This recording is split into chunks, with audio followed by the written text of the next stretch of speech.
Hi, it's me again. So this is my week 2 journal for class, and again, there was a set of questions that we needed to answer, and so we'll just dive right in, and here it goes.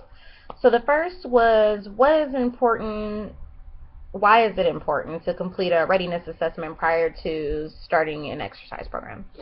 And so, as somebody who used to be a gymnast, I really understand the importance of doing readiness assessments prior, because not only is it to ensure that the body can handle, a change in physical activity, but also to make the person aware of any issues that may arise during exercise that they wouldn't have been aware of had they not done that assessment and potentially sought care from a physician. So it's very, very important. The second was, why is it important to assess your beginning fitness level? And assessing your beginning fitness level is important in deciding, what types of activities you're going to do, and what type of exercise you're going to engage in, and also to avoid injury. If you're not aware of what your baseline is, and you attempt things that are maybe above your means or above your capabilities at that moment, you really can get hurt and be hurt long term or cause permanent damage. So it's really good to, make sure that prior to starting what your actual fitness level is, and to be honest about it, because that honesty is only going to ensure that you're okay at the end of the day. The third question was, what were my results? And my results, unfortunately, were pretty low. Um, for the assessment for someone my age, my heart rate was over 200, my time was over 20 minutes, but as stated in my prior video, I actually suffer from joint disease and neuropathy and a host of other musculoskeletal and muscle issues. So because of that, I knew that it would be low, but it was actually a little lower than I would have guessed. Next question was, how did I compare to people my age? And compared to people my age, I'm 27. And for women my age, I actually scored pretty low and did pretty bad. But I'm optimistic. Let's see. The next one is, was I happy with the results? No, I wouldn't say I was happy. I wouldn't say I was sad, but I wouldn't necessarily say I was happy, just because as a former athlete, when I look at my physical fitness and my abilities and capabilities, I want to think that I am top notch and I'm able to do it all, when in reality, the limitations of my disease and my situation have changed that. I used to be a person who could run multiple miles in a day and still do a full workout, and now I struggle with the basic day-to-day functions. And so it has been a tough reality. So I've learned to cope with it, learn to deal with it. It's not a new diagnosis. So while it doesn't make me happy, it doesn't necessarily make me sad. The next one was 3 ways to improve my results. And I can honestly say that 3 things that I could be doing at the moment to improve would be to engage in some sort of low impact workout, like a Pilates or even yoga, or joining like a walking club or something like that. I could also start with something low impact and start to work my way up and actually keep myself on a schedule and a regimen so that I can see that progress within myself. And the third would be to start taking my medicine before a workout.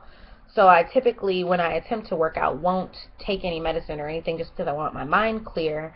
But if I'm going to do something low impact, taking something as small as maybe an aspirin could help with the inflammation. In that case, increase my range of motion and help me to perform a little bit better. Let's see. The next question was, how does lifestyle factors of physical fitness affect my overall health? And for that, I would say the lifestyle factors affect overall health and wellness because they can increase your health, which increases overall productivity. It helps prevent chronic illness, which affects you mentally, and it affects you emotionally, and it affects the way you view the world, really. So it definitely has an effect. Then there is, how does this relate back to the week 1 results? And it relates back to week 1 results because it really opened my eyes to all of the aspects of wellness and strength and health. And then in taking those things that I learned last week and applying them to my physical activity and really assessing and taking a hard look at where I am physically, it really showed me that my physical health is not just going to be what can I do. It's going to be what I eat and how much I sleep and my interactions with other people. So if I can improve on all of those things, then I can in turn possibly improve myself physically.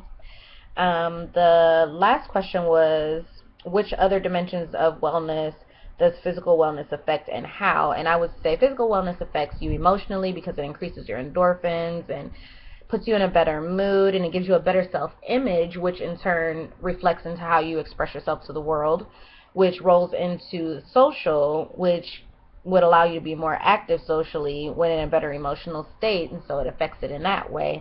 And then occupationally, if you're in a better place physically, then there's less days missed from work and less illness, increased job productivity, and things that will really help you to balance yourself. And when you include that physical wellness, your balance would increase. Spiritually, actually improves it because it improves your outlook on life, your outlook on people.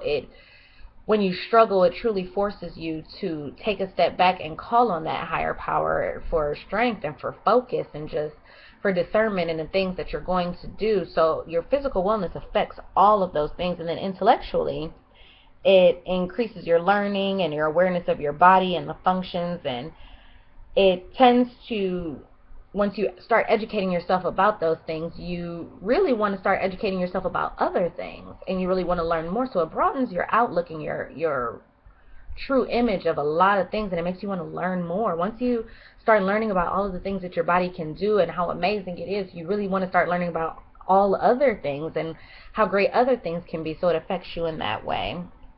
That's the last question, and that's the end of week 2. I did start my diet journal, and I have a good list going, so we'll see how that keeps up, and I will let you know, and I will see you next week. Bye.